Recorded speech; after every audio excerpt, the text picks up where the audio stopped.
Trump is not a despot, he's a democratically elected leader, but he's borrowing tactics from the world's authoritarian strongmen.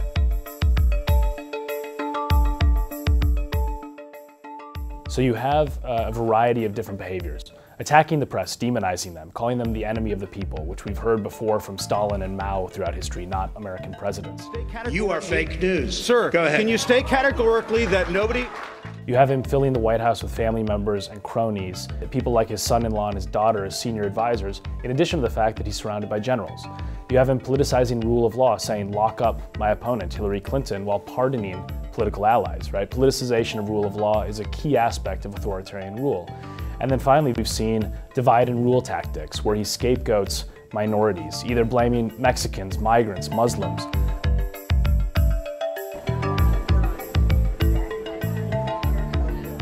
He is explicitly cheerleading for despots around the world, including praising Putin, praising Rodrigo Duterte in the Philippines, who is using extrajudicial killings dressed up as a drug war to crack down and kill people in his own country. He's praised Erdogan in Turkey, who he called after Erdogan held a referendum that dismantled democracy in Turkey.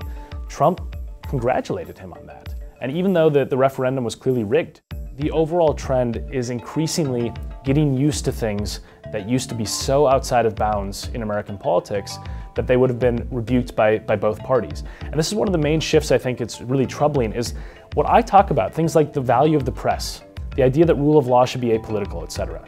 All those things were nonpartisan 2 years ago. If we treat him as this sort of bumbling sideshow, it's comforting, but it neglects the fact that he is still the president of the United States. He has thousands of nuclear weapons at his arsenal.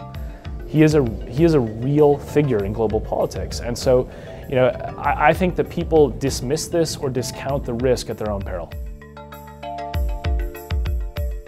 The warning signs are there. So the question is, do we respond to them, or do we simply brush them off as showmanship or delusions of a person who is potentially not well? And I think we need to treat this as something that is not a drill, but as a genuine threat to American democracy.